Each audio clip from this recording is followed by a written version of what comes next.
Okay, so as I said, these examples are going to be less straightforward. So the first thing that you might notice when you look at this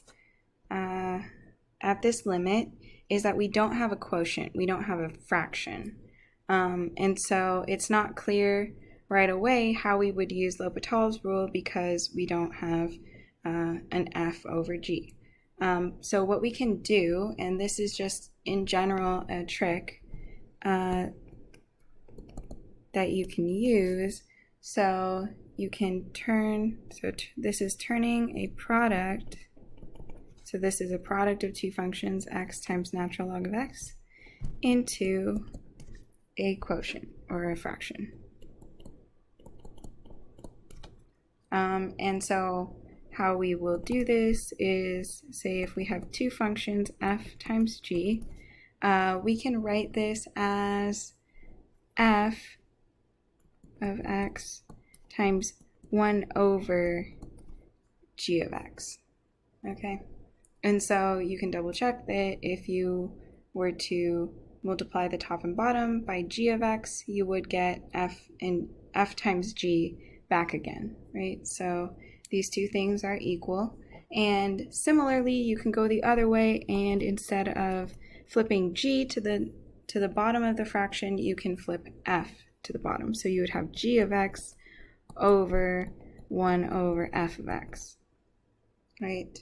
So I'll put parentheses just to be clear that that's in the denominator. And this is how we can turn our product, our limit is just a product, into a fraction where we can apply L'Hopital's rule, right?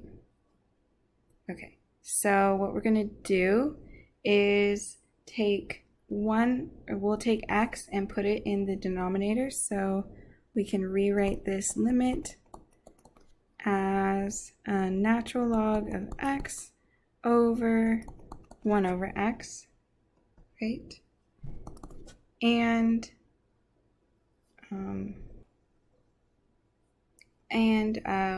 what we can do is now plug in 0. So if we do that, we will get, well, we can't so much plug in 0 as look at what this function will approach.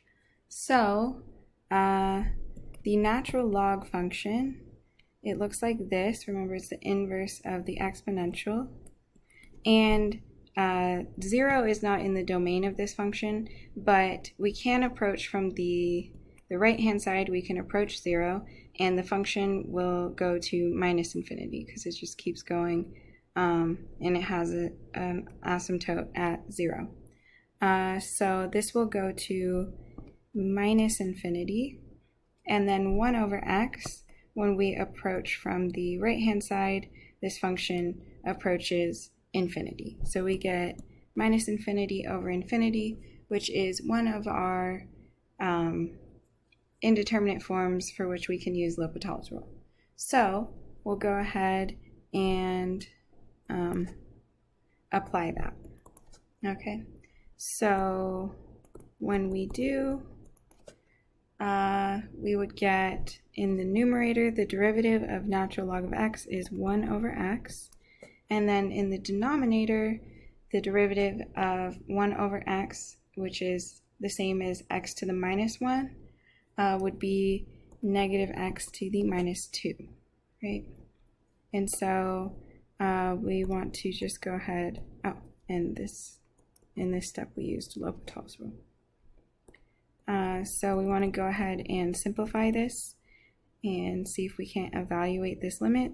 So I'm going to rewrite this as 1 over x, negative 1 over x squared. And then to turn this into something that's not a complex fraction, I can multiply the top and the bottom by x squared. And when I do that, I will get x over negative 1. So as x approaches 0 from the right, this will just be 0. Okay. Now, one thing I want to point out is that I flipped the x into the denominator, but as we said when we were talking about turning products into fractions, you can use either function. So I could have flipped the natural log of x into the denominator. The reason why I did it this way is because I knew that if you were to do that, so if you were to write 1 over natural log of x, then when we apply, you can check that this will actually give you 0 over 0. So we can apply L'Hopital's rule, and when I do that, I would get 1 over, this is 1 over the natural log of x. That's something I need to use the chain rule on, and so remembering that 1 over natural log of x is going to be the same as natural log of x to the minus 1. Maybe so I'll do this in 2 steps. So this is the derivative of natural log of x, this whole thing to the minus 1. And then when I compute this derivative, I'll get negative 1, the natural log of x to the minus 2 times 1 over x in the denominator. And then in the numerator, just 1. Okay, so what happened when we did this is the numerator got more simple, but the denominator got much more complicated and even harder to evaluate. So this way of doing it, flipping the natural log of x into the denominator, was not a good idea, right? So you should try both ways. If you're approaching a limit where you have a product of two functions and you want to use L'Hopital's rule, so you want to use this trick. It could be that one way works and one way doesn't, and it just depends on which function you try to write in the denominator. Okay. So this way doesn't work. Or in the sense that it doesn't help you evaluate the limit. Okay. So lastly, we have this limit. We have the limit as x goes to infinity of x to the 1 over x. Now this is an indeterminate form. If we were to just naively plug in infinity, we would get infinity to the 1 over infinity. Now, if we have something where the denominator is blowing up, remember that means that the entire fraction is going to 0. So this is the same as infinity to the power 0, which was one of the indeterminate forms that we listed at the beginning. So how we will deal with this is a little bit different because we have a variable in the base of this exponential object, and we also have a variable in the exponent. So similar to how we deal with logarithmic differentiation, or we used a logarithmic differentiation to deal with this kind of thing, we can do that here. And so the way that we do this is we, maybe just to be clear, I'll let y equal x to the 1 over x, that thing that I want to take the limit of. And then I'll take the natural log of both sides.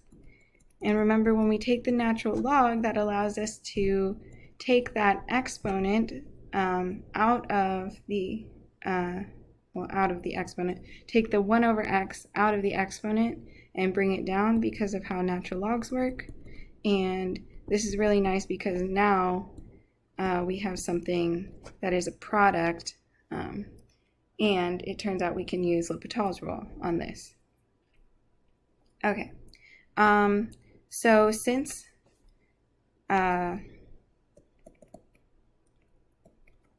natural log of x is a continuous function,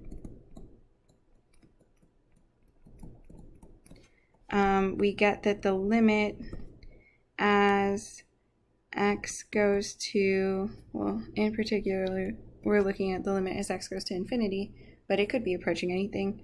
The limit of the natural log of y is going to be equal to the natural log of the limit as x goes to infinity of y. Okay, so this was one of the properties of continuous functions that we listed back in this section on continuity. So we are going to use this fact to figure out what the limit of y is going to be. So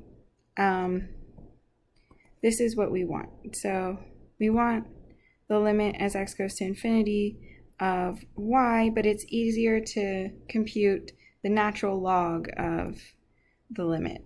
So this will be equal to the limit of the natural log of y, right?